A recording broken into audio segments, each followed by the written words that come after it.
Voici le char russe T-80 BV en action. Pendant que les États-Unis font fuir leur char mythique Abrams sur le terrain, le T-80 BV, l'un des chars les plus sophistiqués de l'armée russe, était en action hier de destruction des positions les plus fortifiées de l'armée ukrainienne afin de permettre à l'armée russe d'avancer tranquillement, mesdames et messieurs. Mesdames et messieurs, je vous ai parlé hier de ce char, de ce fameux char, alors un char du groupement ouest russe a effectué des tirs. C'est beaucoup, il y en a beaucoup, parce qu'il y en a beaucoup qui appartiennent à ce groupement ouest, n'est-ce pas, de l'armée russe qui effectue de telles opérations. Et je disais d'ailleurs, pendant que les chars, parce que vous devez comprendre, mesdames et messieurs, nous sommes en guerre, d'une intensité énorme, démesurée, qui n'a jamais été constatée. Et les chars ont une importance capitale. Les chars doivent rester là, les chars ne doivent pas fuir. On ne doit pas retirer les chars pour une quelconque raison, parce que sans les chars, aujourd'hui, on ne peut pas faire de tels mouvements. Et aujourd'hui, l'armée occidentale, qu'on appelle l'armée ukrainienne, est privée de ces chars. Donc, ils n'ont pas de chars. Il n'y a pas de chars Abrams. Les chars Léopard, on ne fait que les capturer à chaque fois. Les Challengers britanniques, on n'en parle même plus. Parce qu'il n'y en a plus. Ils ont été détruits, en fait. Quelques unités ont été données, mais ils ont été détruits. Et avant même que les Américains n'ordonnent le retrait de ces chars, ils avaient bien avant interdit l'armée occidentale qui est sur le terrain, qu'on appelle l'armée ukrainienne, de ne pas les utiliser, parce qu'ils disaient que le coût de réparation, c'est énorme au fait. Mais vous donnez des chars pour que les gens se battent avec. Vous ne pouvez pas dire, ne les utilisez pas. C'est comme si ils donnaient, mais après, ils avaient des regrets. Comme si, bon, nous vous prêtons, vous allez les utiliser, mais il ne faut pas trop les endommager, parce qu'après, nous allons les réutiliser. Vous avez donné quelque chose pour faire la guerre.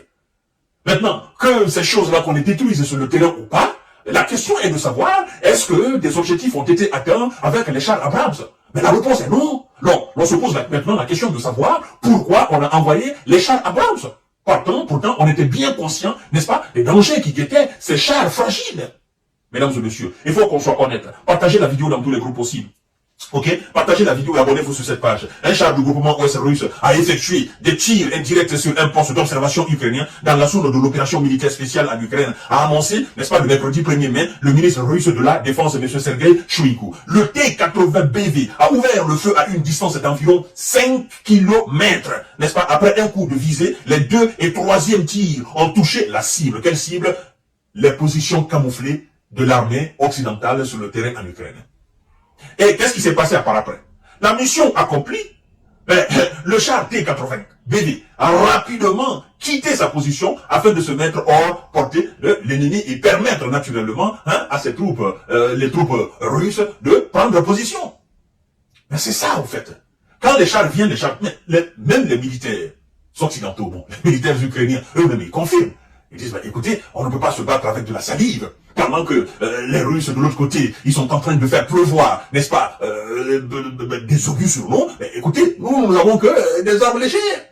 Nous n'avons pas d'obus. On n'arrive pas même à tirer 50. Aujourd'hui, toute la journée, on ne peut faire que 2-3 tirs. S'ils arrivent même à faire cela, pendant que de l'autre côté, ça tire sans arrêt. Et maintenant, on vous annonce qu'on a retiré les chars. C'est le comble. C'est pourquoi aujourd'hui, le moral des troupes occidentales sur le terrain, le moral est bas, mesdames et messieurs. Le moral est bas. Et depuis le vote de ces 61 milliards, jusqu'à présent, la livraison n'a pas encore commencé. Et d'ailleurs, à cet effet, le ministre de la Défense, le ministre des Affaires étrangères, monsieur Dimitri Kuleba, a fait une déclaration. Je viendrai tout à l'heure pour parler de cette déclaration, et ça vous fera énormément rire, mesdames et messieurs, parce que voilà, vous savez, nous sommes à la quête d'informations, naturellement, parce que à partir du moment où l'adversaire lui-même se rend compte de l'efficacité, n'est-ce pas, de l'effort de guerre du côté russe, on se dit, écoutez, qu'est-ce que vous cherchez maintenant? Déposez les armes, et puis vous allez protéger le reste, n'est-ce pas, de la population ukrainienne, avant de les chercher de gauche à droite et les envoyer face à cet arsenal, cette armada militaire russe. Vous savez de toutes les façons que vous n'avez aucune chance de l'emporter face à eux. Mesdames et messieurs, il faut qu'on se dise la vérité. Il faut à un moment donné que ces gens-là arrêtent. Parce qu'ils n'ont pas d'échappatoire, en fait. Vous imaginez, de l'autre côté ça produit, et de l'autre côté, il faut qu'on commande pour venir. Mais moi, je me pose maintenant la question. L'armée occidentale sur le terrain, l'armée ukrainienne sur le terrain, va se battre maintenant avec quel char? Va se battre avec quel char? Ou bien ils vont aller modérer, ou ils vont aller renforcer le blindage de ces chars Abrams pour les renvoyer encore sur le terrain pendant ce temps. Pendant le temps qu'on les retire, qu'on les répare, ou qu'on renforce le blindage de là où ils sont fragiles, et pendant ce temps, que fait la Russie?